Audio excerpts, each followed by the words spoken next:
नमस्कार। दैनिक उत्तम हिंदू टीवी देख रहे सभी दर्शकों का बहुत बहुत स्वागत। मैं हूं रचना सेवक और लेकर हाजिर दैनिक उत्तम हिंदू टीवी की खास पेशकश प्रोग्राम चर्चा है खास। और अपने इस प्रोग्राम में हम अपने राज्य देश विदेश से जुड़े हुए कुछ अहम राजनीतिक, सामाजिक और धार्मिक मुद्दों पर चर्चा करते हैं। विशेष बातचीत के लिए हमारे साथ मौजूद दैनिक उत्तम हिंदू टीवी के मुख्य संपादक इरविन खन्ना जी। तो सबसे पहले तो प्रोग्राम में सर का बहुत बहुत स्वागत। और आज प्रोग्राम चर्चा है खास की शुरुआत ईरान और इजराइल युद्ध के साथ। सर, अमेरिका, ईरान और इजराइल के बीच जारी जो युद्ध है उसका असर पूरी दुनिया पर पड़ा है, तो आप इस युद्ध के अंतर्राष्ट्रीय प्रभावों पर क्या कहना चाहेंगे? देखिए, ईरान, अमेरिका, इजराइल तीनों जो जो चल रहा है, इसका एक सिंपल सीधी सी बात है कि हर दिन इसका 87,000 करोड़ रुपया एक खर्चा, और पिछले 7 दिन से चल रहा, अरबों रुपए का डॉलर खर्च हो गए, करोड़ रुपए लग गए दुनिया के। अब इसके कारणों में अगर आए तो ये 3 कारण मैं इसको मुख्य रूप से मानता हूँ।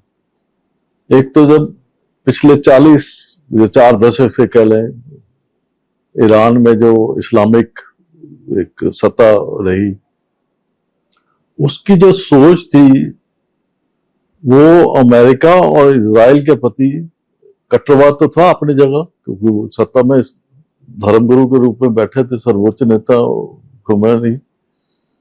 तो उनकी जो सोच अमेरिका और इजराइल के प्रति थी वो नकारात्मक थी।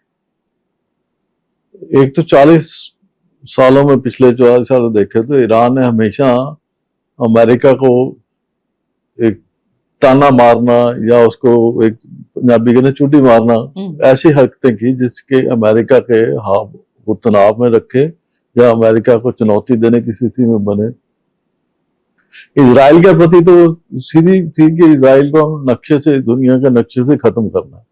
और इस दृष्टि से ईरान ने हमास, हिजबुल्लाह और हुती, ये तीनों इजराइल के सीमा पे बिठाए, लेबनान और फिलिस्तीनी और ये सारे इधर, और उसका लक्ष्य ये था कि इजराइल को समाप्त करना, स्वयं तो करना ही करना है उन तीनों को। और इनके पास पैसे थे, ईरान के पास तेल भंडार था तो पैसे मिल रहे थे, तो वो पैसे 9 करोड़ की देखिए आबादी है आज वर्तमान में, 9 करोड़ में से 33-35% गरीबी रेखा का नीचे, जबकि इतना पैसा धनाढ़ है। ये इन्होंने अपना पैसा जो तेल से आया वो आतंकवादियों के पे खर्च किया, हमास पे, हिजबुल्लाह पे और हुती पे, और स्वयं भी अपने आप को एक सैन्य दृष्टि से मजबूत करने के कि हमने मिसाइलें बनाई, वो टारगेट रखा इजराइल को, इसको खत्म करना है। और जो पिछले दिनों में हमास, गाजा पट्टी में झगड़ा चला है हमास के साथ, अब इजराइल को पता था कि ये जब बोलते हैं तो यही बोलता है कि इजराइल को समाप्त करना, वो करना, इस हिसाब से। और अमेरिका को भी पता था, अमेरिका तीसरा कारण मैं समझता कि जो इस युद्ध का बना वो था इसकी नजदीकियां, जो अमेरिका के विरोधी समझ में चीन था, रूस था। तो वेनेजुएला में भी अमेरिका ने अगर किया तो वो चीन के वहां पे एक बंदरगाह को डेवलप करना था और वहां पे तेल के लिए सारा डेवलपमेंट था, उन्होंने वो तबाह कर दिया। तो ईरान को भी चीन इस समय भी मदद कर रहा है, पहले भी नजदीकियां थी, रूस की भी नजदीकियां। अब ये तीनों कारण अमेरिका और इजराइल के तो सीधे आतंकवादियों के जो संगठन आए और हमास ने हमला किया, उसके बाद वो लड़ाई शुरू हो गई। तो उस लड़ाई में भी ईरान ने हमास का साथ दिया और सारा चल रहा है। अब ये चीज जब बड़ी, अब ये एक ऐसी स्थिति बन गई कि अब AI का इस्तेमाल अमेरिका कर रहा है। बिल्कुल, वो सारे नक्शे लेके सारे उनके इस्तेमाल अपने उस हिसाब से कर रहे हैं। तो ये चीज इतना भयानक हुआ। अब ईरान के पास जो अमेरिका ने पहले, इजराइल अमेरिका ने सोचा कि नहीं की अयतुल्ला हत्या के बाद, मौत के बाद सत्ता परिवर्तन होगा, पर वहां पे रेवोल्यूशनरी, जो इस्लामिक रेवोल्यूशनरी गार्ड है, अभी तो वो लड़ रहे हैं और रिएक्शन दे रहे हैं उसकी। और उस दृष्टि से देखें तो ये अपने आप में एक बड़ी, पश्चिमी एशिया में तो युद्ध भूमि के रूप में बन गया। यूरोप की आर्थिक स्थिति को इफेक्ट करेगी, पॉलिटिकल स्थिति को इफेक्ट करेगी। अब देखने वाली बात यह है कि ईरान ने खाड़ी देशों में, जो अरब देश जिनको सबसे सुरक्षित देश माना जाता था कि कतर है, दुबई है, यूएई है, या और अजरबैजान है, जो टूरिस्ट, अब यहाँ पे जब रिएक्शन में ईरान ने हमले किए, तो यहाँ पे अगर आपको याद हो तो किसी समय भारत के में जब कोई ऐसी स्थिति, तो बॉलीवुड के मुस्लिम हीरो ने कहा था कि इससे तो भारत तो अनसेफ है। अब वहां पे दुबई और सब भाग रहे हैं, बिल्कुल और 1 करोड़ के कितने तो हमारे ही लोग हैं वहां पे, जिनको निकालने के लिए प्राइम मिनिस्टर ने सारे खाड़ी देशों के साथ बात की है, वापस आने शुरू हुआ है, उनकी सुरक्षा सुनिश्चित कराई है। तो इसका जो प्रभाव है, मैं समझता हूँ कि सबसे ज्यादा खाड़ी देशों के ऊपर, बिल्कुल, क्योंकि उनकी सारी जो थी वो टूरिस्ट पे डिपेंडेंट थी इकोनॉमी। तेल के साथ साथ दूसरी उनकी इंडस्ट्री टूरिस्ट थी। इतने लोग दुनिया भर से वहां पे जाते भी थे, इन्वेस्ट भी करते थे। अब वो सारी छवि टूट गई है, क्योंकि ईरान है वहां पे, बेशक उसने अमेरिकन बेस को मुख्य निशाना बनाया हुआ, उसके साथ दुबई में तो होटलों पे भी किया, सिविल पे भी किया। अब पहले तो वो साइलेंट रहे, अब उसके बाद उनका रिएक्शन भी शुरू हो गया।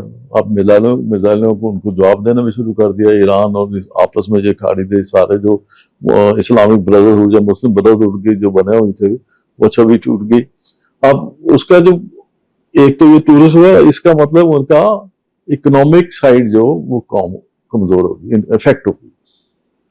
दूसरी साइड आगे जो अंतरराष्ट्रीय स्तर पे जो जल मार्ग है, होर्मुज जो जल मार्ग है, वो वहां से सारी तेल और गैस वो सारा निकलता है। अब उसमें उन्होंने किया कि ईरान ने बोला कि पहले चीन को राय दी थी कि चीन के जो जहाज है उनको निकलने देंगे। उसके कुछ देर बाद उन्होंने कहा कि जो अगर इंडिया रूस से तेल जो है उसके जहाज भी हम निकलने देंगे, बाकी किसी कंट्री के नहीं निकलने देंगे उससे। तो ये स्थिति बनी। अब ये जब ये लड़ाई का अगर हम पोलिटिकली देखें, यूरोप अमेरिका में तनाव बढ़ गया, रशिया चीन ये आपस में तीनों इधर आ गए, गुटबंदी, 15 देश इफेक्ट हो चुके हैं इस समय जहां पे सारे। तो ये स्थिति अपने आप में इस सारे एरिया में तो एक मेजर युद्ध की भूमि ना बने, इसको अब रोकना, इस स्तर पे रुक जाए, इसके लिए अगर पहल कोई करेगा तो खाड़ी देश ही कर सकते हैं। पश्चिम जो कतर आपस में बीच में डाल के किसी को, अमान इनका चल रहा था उसी को बीच में डाल के बात करें। अगर इस तरह बढ़ता गया तो मैं समझता हूँ कि ईरान जो स्थिति गाजा पट्टी वाली बन जाएगी। बेशक आज अमेरिका और इजराइल ने जो सोचा था कि खुमैनी की हत्या के बाद वहां पे सत्ता परिवर्तन होगा, पर सत्ता परिवर्तन किसके हाथ? अब ट्रम्प बोले कि हमें भी बीच में रखा जाए जो नई सत्ता में आए, पर वो कई दफा जो है कि धर्म गुरु अगर चले गए, तब इस्लामिक रेवोल्यूशनरी गार्ड है, अगर वही कामयाब, वो सैन्य की सत्ता आ गई, सैन्य तना से हटा और सैन्य बन गई, शक्ति बन के रूप में आ गई। तो वो कोई डमी आदमी भी रख सकते, जैसे उसके बेटे के खुमैनी के बेटे की बात कर रहे हैं कि उसको रखें या किसी और को भी रख सकते हैं। अभी वो फाइनल नहीं है, हो जाएगा फाइनल। पर अगर लड़ाई ये बढ़ती है, और हफ्ता हो गया, अगर 10 दिन, ट्रम्प तो बोल रहे हैं 1 महीना और चलेगी, इकोनॉमिकली तो अमेरिका भी इफेक्ट होगा, इजराइल भी इफेक्ट होगा, ईरान तो बिल्कुल नाश के द्वार पर पहुंच जाएगा। उस तरह जैसे फिलिस्तीनी वाली गाली पड़ती थी, आप लेबनान की जो बिल्डिंगें वहां पे जो बेरूत की क्या हो रही हैं, देखो वो सब उजाड़ा वाली बात तरफ जा रहे हैं। तो ये ईरान को अब समझना होगा। देखिए, मेरी ये धारणा है कि कट्टरवाद, साढ़े पंजाबी कहते हैं अत खुदा दा वैरी, ये जो नकारात्मक सोच है, जो कट्टरवाद है, ईरान उस तरफ चला और आज उसकी स्थिति ये देखिए। हमारे पड़ोस में पाकिस्तान है, वो भी इंडिया के लेके, भारत को लेके, उसकी भी नीति जब से वो अस्तित्व में आया, उसने भारत को निशाना रखा, वो अपने डेवलपमेंट की तरफ गया नहीं। इसी तरह ईरान ने इजराइल को निशाना रखा कि इजराइल को खत्म करना, वो अपने विकास की जगह उसके जो इंटरनल स्थिति है उसकी, अब 33% के करीब गरीबी रेखा के नीचे है, 3-3.5 करोड़ लोग वहां पे, 9 करोड़ की गरीबी। तो उसके बाद में वहां पे जो माइनॉरिटीज है, कुर्द है, बलोच है, अजरबैजान के हैं, अजरी उनको कहते हैं। तो इस जो शिया के सुन्नी मुसलमान है, वो 40% तो वो है। अब उसका इंटरनल झगड़ा भी हो सकता है, गृह युद्ध जिसको हम कह लेते हैं, सांप्रदायिक दंगे हो सकते हैं, सत्ता परिवर्तन, क्योंकि ये अगर महीना 20 दिन और 15 दिन चलती है तो अमेरिका की कोशिश ये होगी कि वहां पे अपनी अगर आदमी बिठाना तो माइनॉरिटीज जो कम्युनिटीज है उनमें से कोई जो खुर्द है वहां पे, उनमें से वो मेन वही है उनकी, उनमें से कोई नेता बना के आगे बनाए और सत्ता परिवर्तन करें या कंप्रोमाइज जिस तरह। तो कुल मिला के ये दुनिया के विश्व स्तर पे भी इकोनॉमिक और पॉलिटिकल सिचुएशन को इफेक्ट कर रही है। पश्चिमी जो देश एशिया को तो करे ही करे सीधी, उसमें भारत के साथ भी आ गए। विशेष रूप से जो अरब देश है, जो खाड़ी के देश है, उनकी भूमिका ज्यादा इम्पोर्टेंट है। वो सक्रिय होकर संवाद के, भारतीय प्रधानमंत्री ने भी कहा कि संवाद के करे, रूस भी बोल रहा है, चाइना बोल रहा है। अब स्थिति ये बन रही है कि करें, पर अब करना तो ईरान ने, क्योंकि ईरान को सोचना होगा कि जितना नुकसान उसका हो रहा है, उसका भविष्य अंधकार में हो रहा है। जितना अगर उसको अभी नहीं रोकते तो वो बिल्कुल कंगाली के धर्म के नाम पे वो कटमर तो जाएंगे, लेकिन विकास के रास्ते सारे बंद हो जाएंगे उनके लिए। वो अकेला, आज भी अकेला है। अपने देखिए मुस्लिम ब्रदरहुड में जो उसने प्रतिक्रिया रूप में से खाड़ी देशों को किया हमला, उसके अकेला पड़ गया।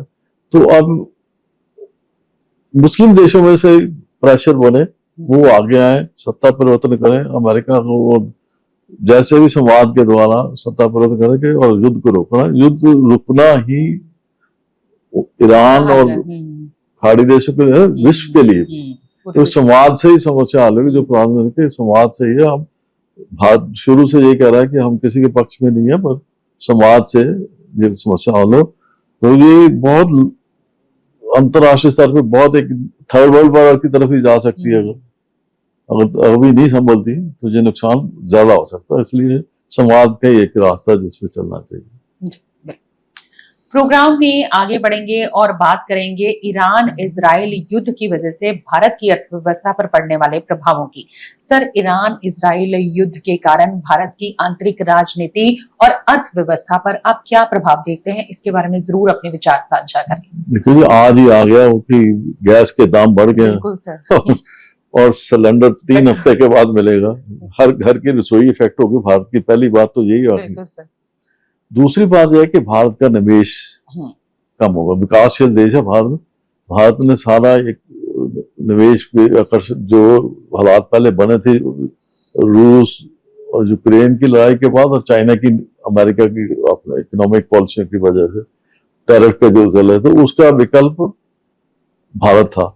अब इस युद्ध के साथ वो विकल्प, क्योंकि रास्ता सारा स्थिति बदल गई है। निवेश कौन करने आएगा, किस साथ में आएगा, वो दूसरी जैसे गैस और तेल की कीमतें बढ़ेंगी तो हमारी जो इकोनॉमी है उसका इफेक्ट बढ़ेगा। हर चीज वो हर चीज इफेक्ट करेगी ना, वो महंगाई बढ़ेगी। अब जो 1 करोड़ आदमी बाहर से इधर आएगा तो बेरोजगारी बढ़ेगी। खाड़ी देशों से जो वापस आया, हम धीरे धीरे वापस आने, इन्वेस्टमेंट वहां पर रुकी, तो लोग बेरोजगारी इधर आएंगे वापस। जब घर में वापस आएंगे तो यहाँ पे महंगाई भी बढ़ेगी, बेरोजगारी भी बढ़ेगी। आपका एक्सपोर्ट रुक गया। जल मार्ग से आपके तेल और गैस आते हैं अगर 20-25%, अब वो सारा, अब अमेरिका ने जो स्टेटमेंट ट्रम्प दिए, हमने 30 दिन की दिए, उससे पहले तो ईरान बोल चुका कि रूस से अगर इंडिया ने लेना तो हम उनके शिप जाने दे।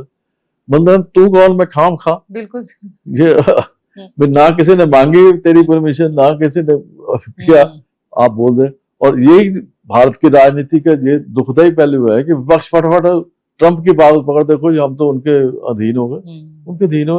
भारत ने को उनसे मांगा रूल? बिल्कुल, भारत तो मांगा नहीं। उससे पहले ईरान बोल चुका है, क्योंकि रूस और भारत अब दोस्त है, रूस उनका मित्र दोस्त है, भारत के भी संबंध अच्छे हैं। अगर भारत रूस से लेना चाहता तेल तो ले, तो अमेरिका से भी तेल अब ले गए, क्योंकि अब खाड़ी देशों से तेल रिफाइनरी उनकी बंद हो रही है इस सारे झगड़े के कारण, युद्ध के कारण। तो जब वहां से तेल जो भारत से आता है 20-25 तो अब वो अमेरिका और रूस से लिया जाएगा। अमेरिका अपने आप, मतलब मुझे नहीं समझ लगती वो किस हिसाब से करेगा। हमारे दुर्भाग्य है कि हमारे विपक्षी दल भी अमेरिका, हमने पूछा उससे पहले हमारा रूस से भी तेल आ रहा है, अमेरिका से भी तेल आ रहा है, उसी रास्ते से आ रहा है।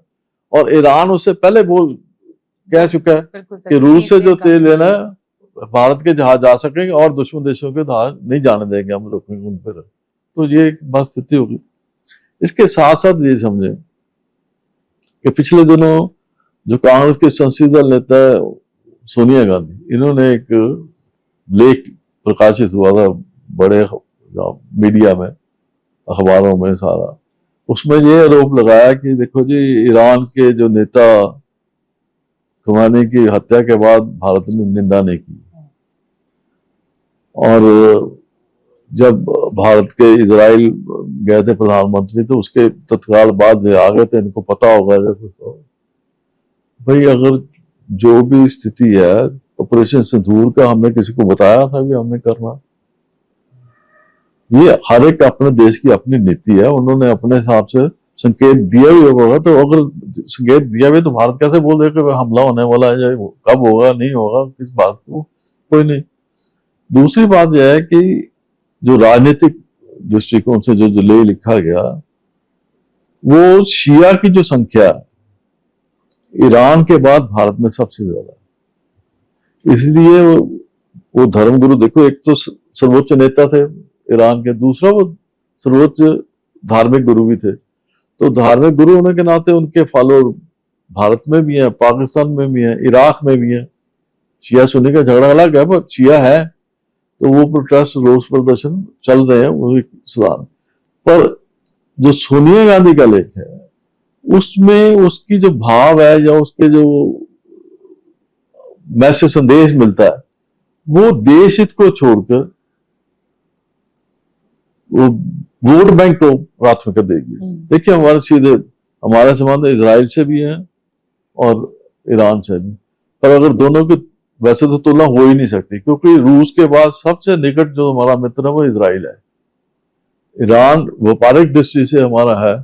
ईरान ने हमेशा भारत को एक सेकंड लिस्ट में रखा, प्रेफरेंस उसकी पाकिस्तान में नहीं। और फिर उसके बाद जो धारा 370 हमने हटाई या उसका उसने विरोध किया, यहाँ पे जो प्रदर्शन, रोष प्रदर्शन, उन्होंने कहा कि मुसलमानों की स्थिति बड़ी खराब है, वो इस तरह अंतरराष्ट्रीय स्तर।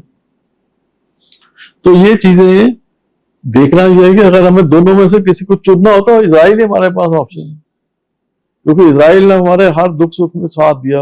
और इजराइल और भारत ये दो ही देश हैं जो इस्लामिक जिहादियों के निशाने पे है। भारत भी उसी स्थिति में है, यहूदी भी उसी स्थिति में है। अब ये सोचना, मैं समझता हूँ कि अंतरराष्ट्रीय स्तर पर जो इस्लामिक इंटेलेक्चुअल है उनको सोचना पड़ेगा कि इसी नीति पे जो जैसे पाकिस्तान ने अपनाई या ईरान ने अपनाई, उजाड़ लिया अपने आप को। और ये कभी संभव हो सकता है, हमने 1000 साल की गुलामी तब नहीं हम समाप्त हुए, यही हाल यहूदियों का, वो 1500 साल बाद दोबारा आ गए।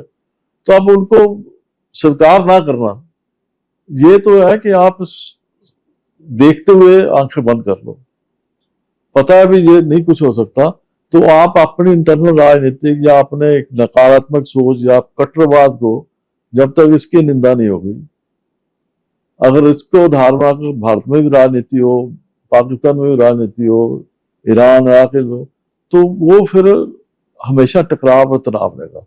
और विकास के रास्ते में भारत ने कभी किसी के साथ टकराव की नीति नहीं बनाई, शांति में रह के अपने सर, जिसको हम विकास के रास्ते में, आज हम विश्व के चौथे इकोनॉमिक स्थिति बन गए, जो सैन्य दृष्टि से बन गए, पॉलिटिकल स्टेबिलिटी है। आज वहां पे देखिए तो मुस्लिम देशों में रमजान के दिनों में नमाज मस्जिदों में नहीं पढ़नी, बैन कर दी, यहाँ पे चल रही है। जो कल कहते थे कि ये अनसेफ है, फादर आज सबसे सेफ लगता है। जब खाड़ी देशों में जो इन्वेस्टमेंट करते थे, घर लेते थे बॉलीवुड हीरो हमारे मुस्लिम विशेष रूप से, तो उन्होंने जो इन्वेस्टमेंट किए उनको आप समझ लगे कि खाड़ी देशों में क्या स्थिति है इस समय। आज भारत सेफ है सबसे ज्यादा। तो ये समय परिस्थिति के अनुसार भारत ने अपना निर्णय लिया, भारत ने अब निंदा भी कर दी, उस उनकी मौत पे बेहाल हो गए।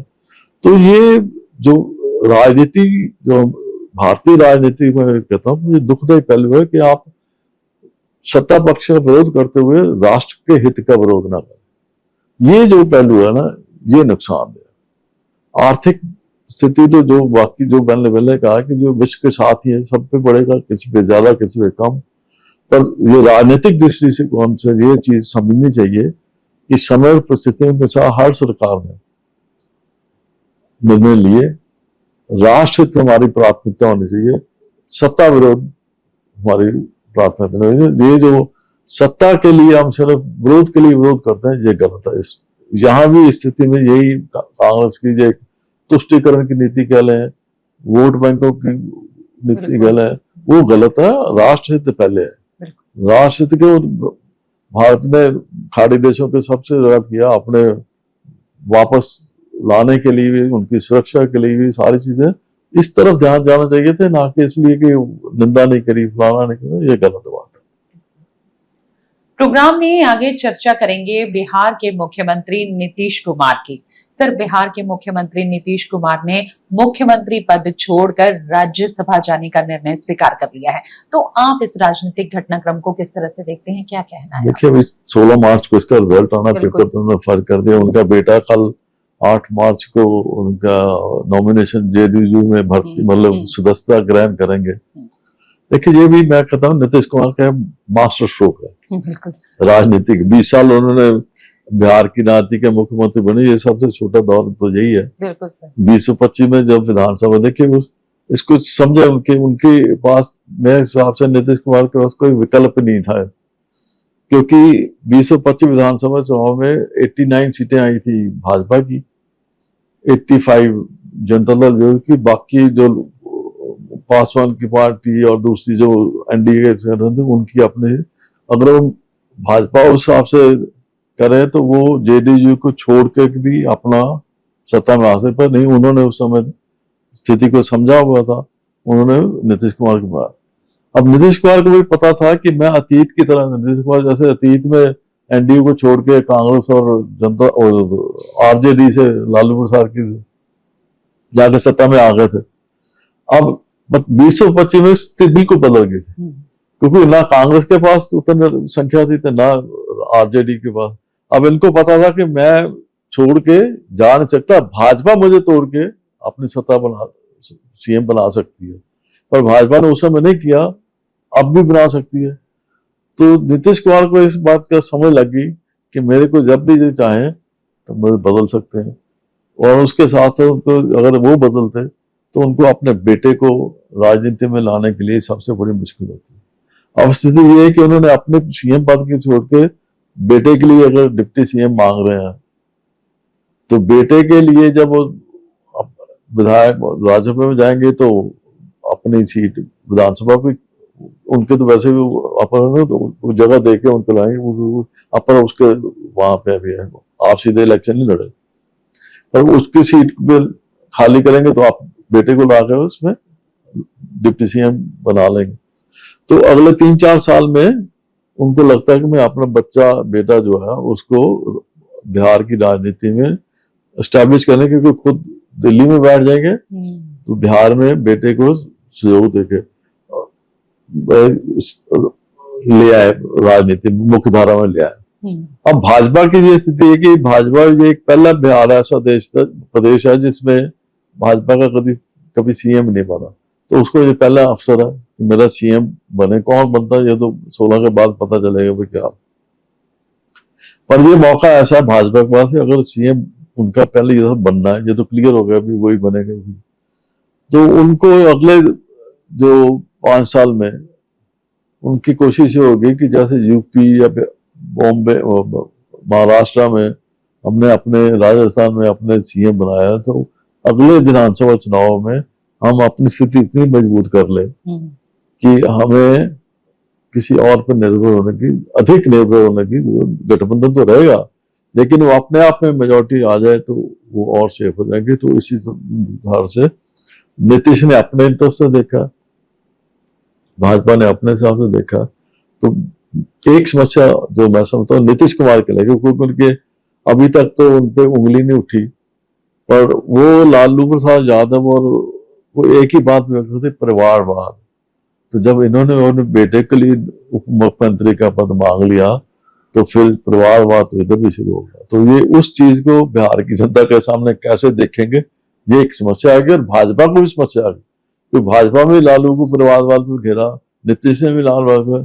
तो जब ये भी खुद उनके बेटे को ही आगे करेंगे तो फिर भाजपा को भी और नीतीश कुमार को भी, जनता यूनाइटेड को भी तो ये समस्या आएगी जो देर सवेर। जिस चीज को परिवारवाद की जो राजनीति है, तो ये संरक्षण उस तरफ ही जाता है ना। बेटे को, पिता के बाद बेटा आ गया, तो दोनों को जनता कैसे देखती है ये आने वाला समय बताएगा। अभी तो ये जो नीतीश कुमार का एक तो पता ही है, जो उन्होंने पार्टी को भी नहीं बताया और बेटे को सीधा डिप्टी सीएम ले आए, तो उनको तो काल कह सकते हैं। प्रोग्राम में आगे बढ़ेंगे और बात करेंगे पंजाब और हिमाचल में समय से पहले बढ़ रहे तापमान की। सर, पंजाब और हिमाचल में समय से पहले बढ़ते तापमान के पीछे आप क्या कारण देखते हैं और इसके दूरगामी परिणामों पर आप क्या कहना चाहेंगे?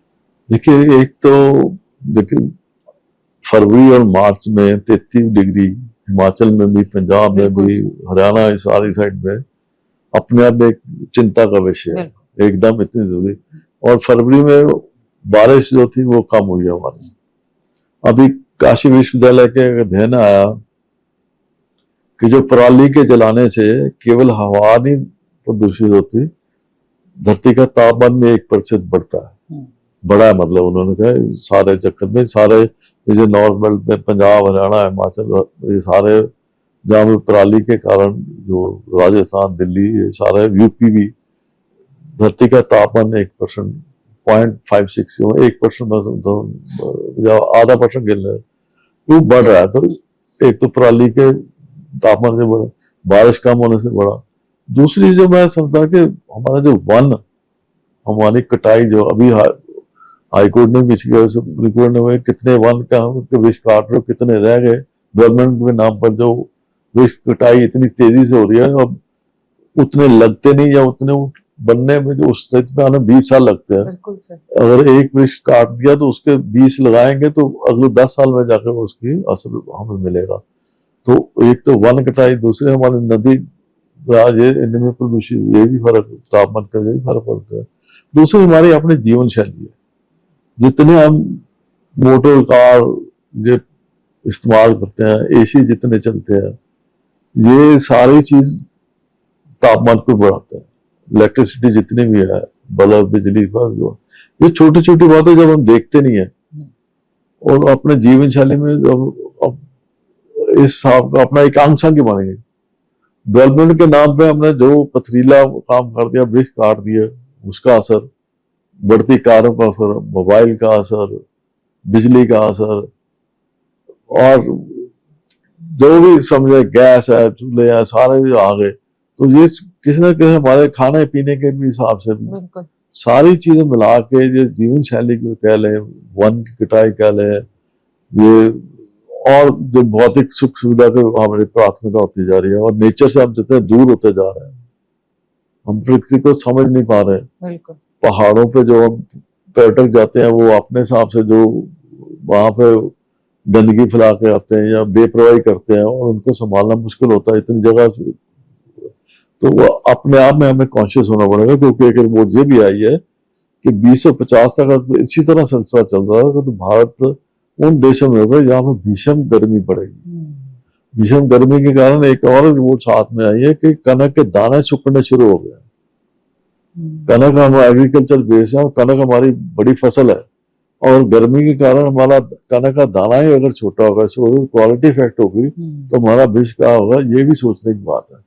हमें अपने आप को कैसे बचाना है, ये एग्रीकल्चर यूनिवर्सिटी या जब इस वैज्ञानिक है इस तरह, वो हमें सुझाव दें, और सरकार और समाज को मिलकर इस चिंता को, कि अगर इसी तरह स्थिति परिवर्तन होता गया, हमें याद है जब हम छोटे होते थे तो राजस्थान को कहते रेगिस्तान माना जाता था, तो उस समय उनका जो गर्मियों में टेम्परेचर था 40 टच कर गया जी, तापमान का 40 हो गया जी, 41 हो गया। अब 40 तो पंजाब में होना शुरू हो गया।